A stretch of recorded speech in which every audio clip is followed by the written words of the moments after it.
welcome. My name is Lance Best and I'm in Auckland, New Zealand. I'm speaking with Jocelyn Mast Kuhn in Portland, Oregon, who's a coach, speaker, and author, and her goal is to help 1 million people turn life's greatest challenges into opportunities to thrive. I looked up thrive and it means grow vigorously, which I think seems to be a bit stronger. Grows vigorously. Sounds good, doesn't it? Yes. And you think all of that I think, all of that, it's impressive. Okay, it's a great goal. Jocelyn's life experiences include death, divorce, career transitions, blending a family, etc. And you've certainly been through it, clearly, from some of the things that you've shared. Yes, yeah. It's been a fun journey. Right, that's a good way to describe it. Tell me, what's the background to your name? To my, I don't know my married name background at all. My maiden name, I am mostly Swiss and German. I wondered. Yes. Yeah. I have a great-great-grandfather who was German, I believe, and one that was Russian. So. Oh, wow. That's why my name's got an E on the end, I think. Yeah. When I first saw you, I thought, she's not old enough to have that knowledge. And then I saw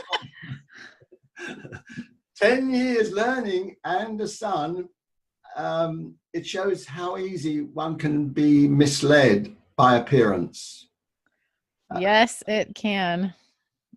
And I watched the falling in love video last night and I was impressed. People hopefully realize you made some wonderful choices because of that workshop. Yes. If anyone gets an opportunity to go to those, I would highly recommend it. You showed how quick and easy you can change, can be when you choose it. So yeah. Tell us a little bit about the course. Why did you go? What did you learn? Well, it all started actually with finding Tony Robbins tapes after my dad died in my house, and being at a place where I was very open to learning from anyone that could teach me something that I didn't know about life and get me out of the pain I was experiencing. So that began my love of Tony Robbins. And for 10 years after that, I listened to all of his stuff and watched his YouTube videos and everything. And I never felt like going to an event was that important because I had already gone through so much of his work and knew a lot of what he spoke on and had programs that he'd done. And so my husband actually ended up getting me tickets to his event in March, and his only prerequisite was that I couldn't take him. He said I had to take somebody else. So he got me 2 tickets and I took my sister, and it was absolutely life-changing. It takes all of his teachings to a whole new level because, he talks a lot about knowledge is great, but really true understanding is getting it into your soul and fiber of your being. And so the actual in-person events are designed to do that, and they break through a lot of the barriers that we have physically to do that.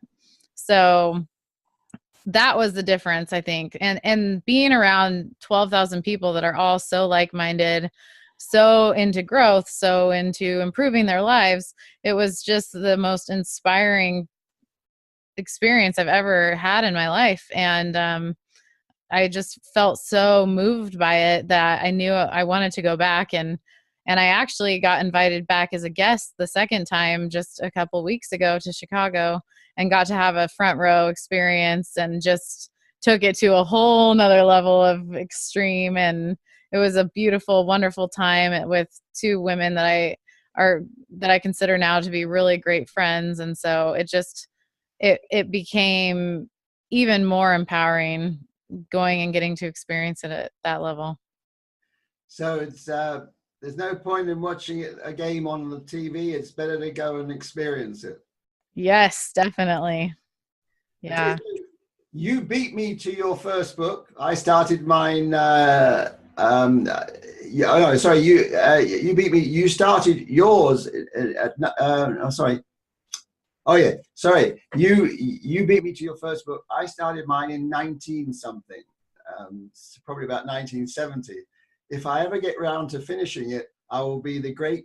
It will be called the Great Procrastinating Perfectionist. I love that. But but wow, you did it. A new book, Thriving Through Transitions, a practical guide for turning life's greatest challenges into opportunities. And you've obviously done that yourself, so you're well qualified to do it. So tell us about why and what drove you to write it. Where did you get your input from? What really was the driving force for me was going through some of the painful experiences that I've been through. I found my dad dead at 22. He died of an aortic aneurysm suddenly. And prior to that, I had found out about 3 years before that he had been living a double life, and he was going to actually be going to prison for some of the things that he was doing. Um, yeah, it was a very hard time in our family's life, and um, him and I had just begun to work through some of our issues and some of our pain and healing our relationship, and that was when he unfortunately passed. And so actually we were going to write a book together when he was in prison called Letters to the Inside, and it was going to be all about how he healed our relationship. And then that book could never come to pass because he passed away. Um and so it was a really painful time in my life. And then I decided to just compound that with getting divorced from my kids' dad shortly after that. And I think, death is one of those things that makes us realize how short life can be. And it puts a lot of things in perspective, but it also opens us up to other pains that, maybe we haven't been living the life that we wanted to live or that we thought we would be living. And so I ended up divorcing my kids' father shortly after my dad died. And it was a very lonely and hard time in my life. And so I really began to grow based on finding Tony Robbins' work, reading good books. I committed myself to reading a book every single week. I would read. Um, I started listening to good speakers, and I started just diving into what do I want my life to look like, and creating the life that I really thought that I was going to lead, and kind of got off track and sidetracked into a different life. And I think so many of us do. I think we, as we grow, there's so many times that we look back and go, how the hell did I get here?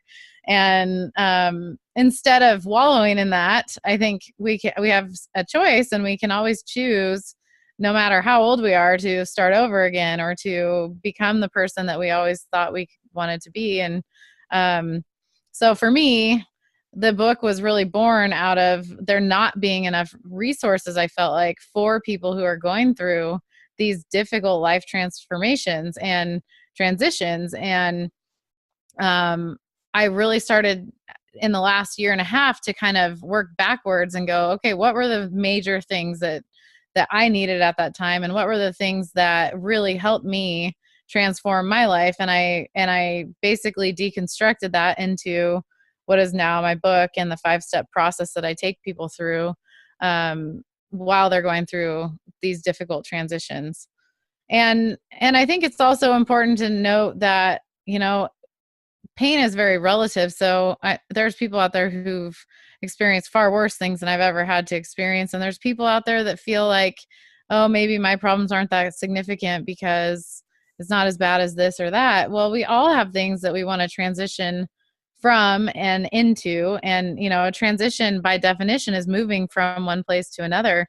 And with that is always the pain of loss, whether it's something we're choosing to give up or and walk away from, or something that is all of a sudden taken from us. Either one can be very painful, or it can also bring up feelings of fear and insecurity. And so that's what this book helps with.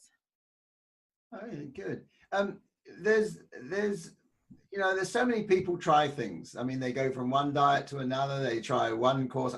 I tell you, I've done hundreds of hours on courses, Anthony Robbins, Robert Kiyosaki, and a whole heap of stuff, and read hundreds of books.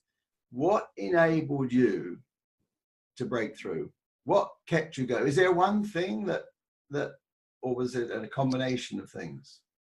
I think it's been a combination. I think that I've been so close to throwing it all and throwing the towel in so many times, but I've always felt like my purpose in life is to really help people and inspire people. And so I feel like I've always just kept going. Like, I feel like I've failed so many times. And I mean, I was working on this book last year for 6 months, and then my mom was in a terrible car accident, and it just derailed my focus. I mean, she was the only survivor, and she was in the hospital for 2 months. And at the time, I was supposed to be going on a big mission trip to Haiti to go serve. And for me, that was like one of the first things I was going to do for myself. So I had my kids so young. I was going to go by myself, for myself, and do this. And I don't know.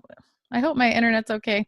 Yeah, there's a bit of a delay. I'll have a word with Zoom about that. There's a bit of delay, but you're coming through all right. And occasionally there's like a piano chord that goes ding or whatever it is every. Oh, okay, good.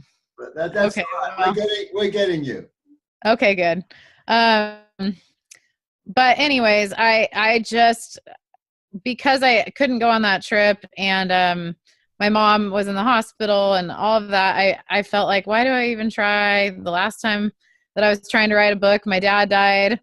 This time my mom's in a car accident. It was like, I got to the point where I felt like, man, life is really working against me here. And it was really going to Tony Robbins' event and being re-inspired. So I think sometimes we have to push ourselves to get out of our own way and push ourselves to do the uncomfortable thing, and, you know, either pay the money to go to a big conference, or do something to inspire ourselves again, because life can be very hard and monotonous at times. And it's not wrong of us to kind of shut down, but it happens over time for a lot of people. So whether it's going on a retreat, or going and serving, or going and doing a big, conference or something like that, I think that sometimes we just need that inspiration again to kind of catapult us back into feeling alive. Is there any particular, I think Jake has mentioned a few things about you, so obviously he's been supporting you. Have you got other external resources that one of the things that comes up for me is you mentioned about your grandma. Mm-hmm. How is she? I mean, she seems like a very supportive person. And she is. She's amazing. She's quite wonderful. She's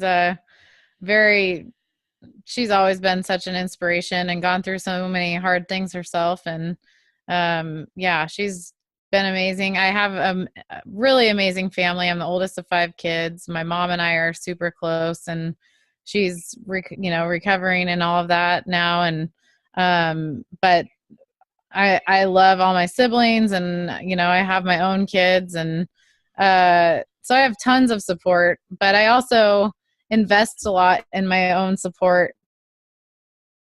Or it's important to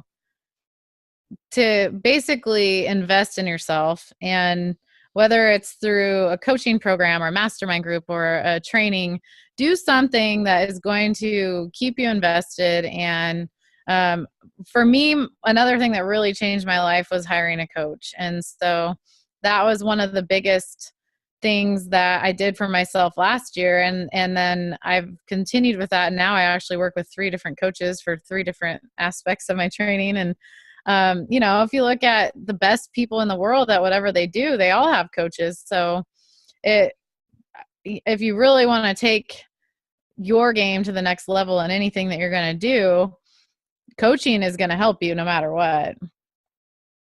Fantastic. Have you got a family member in photography? Are you gone?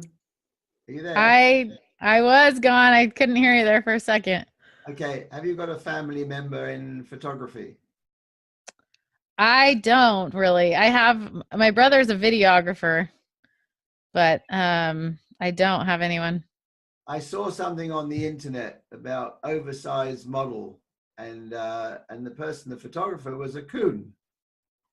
Oh, really? Interesting. I I actually did that. I did the modeling side, and so that was a few years ago, though. So yeah, that's interesting. It's still on the internet. Huh. Yeah, I always like to do. I like to do a little bit of research and find out about people before I talk to them. Um, I love something you said in your video, and it was this: my kids can be happy, and so can I. And I thought, yeah, I'm always telling people, whether you like it or not, you're always number one in your life, and you don't have a choice. Yeah, absolutely. Yes. And they have difficulty taking that in. You've clearly understand that now. How does that feel? And what would you say to other people who don't realize that once you realize you are number one in your life, then you can be responsible for your life? I think it's the most important thing that I took away from the last conference that I was at, because I have in my head created this idea that my happiness is somehow in conflict with their happiness, and really it's so intertwined, because as a parent, it's our responsibility to teach our kids how to be passionate and how to be purposeful in their life and how to set goals and achieve things. And so if we're not living that ourselves, we're doing such a disservice to our children. But more importantly, if we're not living that ourselves, we're living a life less than what we were designed for. So, how bad was alcohol before you gave it up? I'm impressed you gave it up. It really, I never felt like it was a big deal because I've always been a pretty responsible person when I drink. So, I never got behind the wheel and I never did things like that. But what I did do is I felt out of alignment with myself.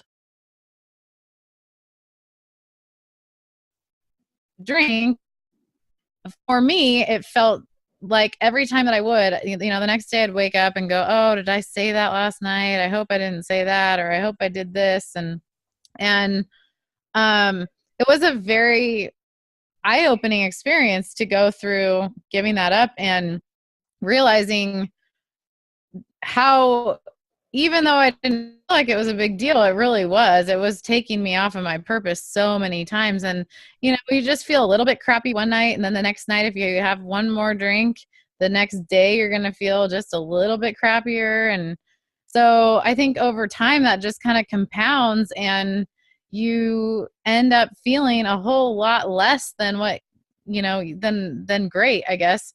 And you're kind of constantly battling this low energy state. So for me, I feel so much more in alignment with my values, not drinking. And I haven't missed it at all, which is crazy because I was in 14 wine clubs before I gave it up.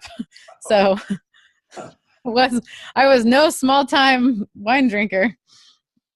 Yeah, I understand exactly what you said. I gave up smoking just like that at 28 years old, and I haven't wanted one since. And yeah, I don't know how I managed that. And I, when someone says they gave up something just like that, I know it can happen, but how we do it, who knows?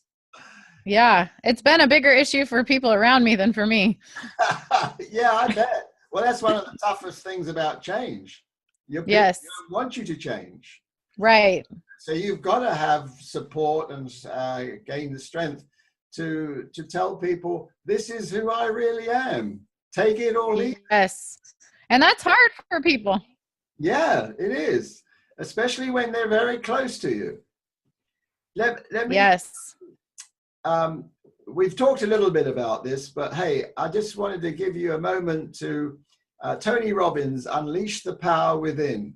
Give a quick promo for him from your experience. I would just say go, and it's going to change your life. Even if you're a person that says, I'm not into that. I met so many people there that were, I don't dance and I don't do this kind of stuff. And by day 2, they were dancing and they were doing all the stuff that you wanted them doing. And it does change your state. I mean, the whole purpose of that all is, like Tony talks about, it's all about changing your state. And when you change your state, you can start to change your life, because you're releasing some of that built up energy that's just sitting inside of you and waiting to be unleashed. And so it really does work. I mean, I believe physiology is so important, and I never believed that before. And that was part of the reason why, like, taking care of my body wasn't a very important thing to me for a long time, because I just didn't believe that your physiology mattered as much as your mental and your emotional well-being. And it's so interconnected. Fantastic. I deal with people's communication and help them understand a bit about how their communication can be heard. And on my website, I have, and I just put them back up, a whole heap of music that if I play any of it, it just changes my state. And I've got videos. I've got lots of, Seth Rogen and not Seth Rogen. I can't remember the names, but Anthony Robbins. I'll put all the videos back up as well, so that people could just go there if they want to and play a video. And you've got everything on YouTube. I don't want to charge people to resolve something that they can do in 2 seconds. Play. Yes. The minute you hear there's music, the minute you hear it, you're up. You're feeling. Yes. Do that first. And I get what you're saying about Anthony Robbins, because I've been to so many of these sort of courses, and you get in that energy and you do things like, I can tell you, I went to one course and I ended up phoning my brother in England. He tried to kill me as a kid. And I hadn't spoken to him for 30 years. Wow. I haven't spoken to him since, but then we never really connected. But I felt good about just phoning up and saying, hey. Yeah. Who I am now. Yeah. Yeah. So that's amazing. I got an interesting question for you, Jocelyn, because you're a woman. All right. All right. I listen to men say things about women that appall me.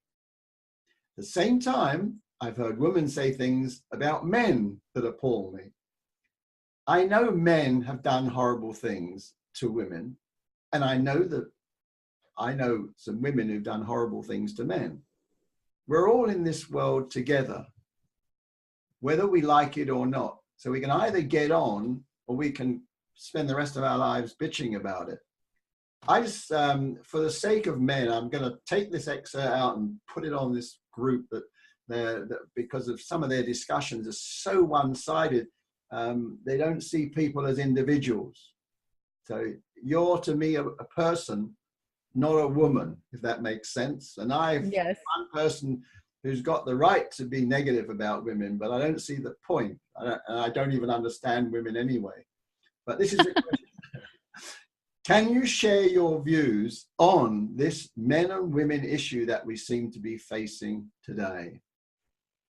Yes. And I actually have someone I should introduce you to on this topic that would be a wonderful interview.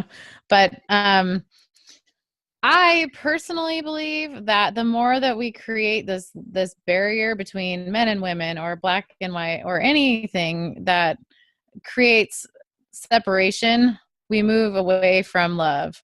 And I believe the answer to everything is love. So, I've seen it on both sides as well. And I've seen where women have used the system to their advantage. And we've become, especially in America, and I don't know so much about the rest of the world, but we've become a very victimized society. And anytime that happens, whether it's about race or religion or gender, I believe that we we not only are giving our power away to somebody else, we are basically giving away our right to change. And I believe that our strength our strength lies in our ability to overcome negative circumstances, and our strength lies in our ability to connect with one another and to accept and embrace our differences rather than make it wrong, or make it competition all the time. That there are things that I believe women are more so guided towards, and men are more so guided towards. And we don't have to be in constant competition with each other. Just because we are not the same does not mean that we're not equally important. And so I personally have seen where, like, the Me Too movement has done so much harm in a lot of ways too, to both women and men. And I think a lot of it has to do with this idea of being a victim and not taking responsibility for our lives. Fantastic. I'm looking forward to taking this clip out and putting it on that group, to hear, because I always advocate to them, speak to women. Don't just talk to women. You'll find all women are different. Yes. And there are some, that was one thing that I was very cognizant of in my divorce, is I never wanted to, screw my ex-husband over or not let him see his kids. But if you go to any attorney, and at least in the US, like, they're going to tell you as a woman, you go for everything because that's what you can get. And so I get why so many men are so jaded. It is so unfortunate. And we've really demasculated men as a society to the point where now everyone wants to bitch at the men, but it's really a lot of our own doing. So don't get me onto lawyers. We'll stay off that. Okay, now it's your turn to get a little bit of a promo in for you. Are we all right for time? It's about half an hour at the moment. Oh, yeah. Yeah, I'm good. Okay. You're about to have your First Life Vision Masterclass. Tell us about it. Give yourself a great promo. So this was born from one of the chapters out of my book, but it's also born out of one of my biggest passions, and that is helping people create a new and exciting vision for their life. And that's one of the most rewarding things I feel like you can do as a person, just because when you begin with the end in mind, when you have a plan and a vision for your life and what you want it to look like at maybe 80 years old, and then work back from that, it's such an empowering way to view your life. And it also helps you clarify, are you living in alignment with what your long-term life vision is? Because so often we are not. We are living by the shiny objects that are in front of us day to day, and we don't even have that vision for our future. So this life vision class is going to be something where there's going to be a ton of tangible value. There's going to be a whole section on the life visioning process, and then we're actually going to do a deep dive into how to create vision boards that really truly help you manifest the life of your dream. One of the things that I have had a lot of success with is manifestation, and specifically using vision boards to do that. And so basically I'm going to take people through exactly what I do to create my vision boards. And then I'm also going to take people through my friend Anita's program, Dream It Alive, and help show them how to use. It's an online platform for creating vision boards as well. So I'm going to give people the option to learn both of those different platforms. And then finally, we're going to break that down into a very specific action plan that you're going to be able to take with you and start utilizing in your day-to-day life. So it will be full of valuable information. Well, that's very clear. And anybody who sees this, then they know where to go. That was, yes. I like that. That's very clear about what you're doing. And how long will it be before you've got your million? I hope not. I hope it just goes super fast. So I actually have started working also with entrepreneurs who are trying to craft their own message and story. So uh, basically influencers who want to make a difference in the world and want to help people. I started realizing that, if I can exponentially get there, that's even better. So that's been something kind of that just fell into my lap and has been really exciting and fun as well. But yeah, I hope I hope I get to a million and then just go right on by it. Okay, time for just a couple of questions. And just in case anybody ever watches, I always swap the numbers around to make sure that people don't pick the same ones because it suits them. So, any number between 1 and 67? 16. 16. Ha! What kind of winner are you? Oh, I wish I could say that I was just a polite one, but I am a boastful. Well, if I'm playing with my family members, I am the worst kind of winner. I am right in your face showing you how much I won. So don't play Monopoly with you. No, my brother and I are very competitive with each other. Fantastic. Okay, one more. How about 32? 32. Oh, it's sort of similar. It's about the same sort of feeling when you've achieved a goal. So let's try a different number. Okay. 13. Oh, lucky 13, huh? What does sports mean to you? Oh, well, my family is very competitive, as I just said. We've all played very high level sports, and now my kids are they all play 3 sports and are very competitive as well. My brother coaches college basketball. My little brother plays. My sister played college volleyball, and I coached volleyball for 13 years. So sports is a lot of my life. And I always say to people, if you can't find me at home, I'm either on a bleacher or on the sideline at a gym somewhere. Fantastic. Whoa, there you have it. I've been talking to Jocelyn Mast Kuhn. That's Kuhn, Kuhn, and she's in Portland, Oregon. Jocelyn is a coach who can help you to clearly define new and exciting goals and dreams. She will help you reframe your story and overcome personal obstacles. Plus, you'll get her 5 steps to thrive. It's been a pleasure, Jocelyn. My name is Lance Best, Auckland, New Zealand. And now the last word goes to Jocelyn. Thank you so much for having me on, Lance. It was a pleasure. Thank you.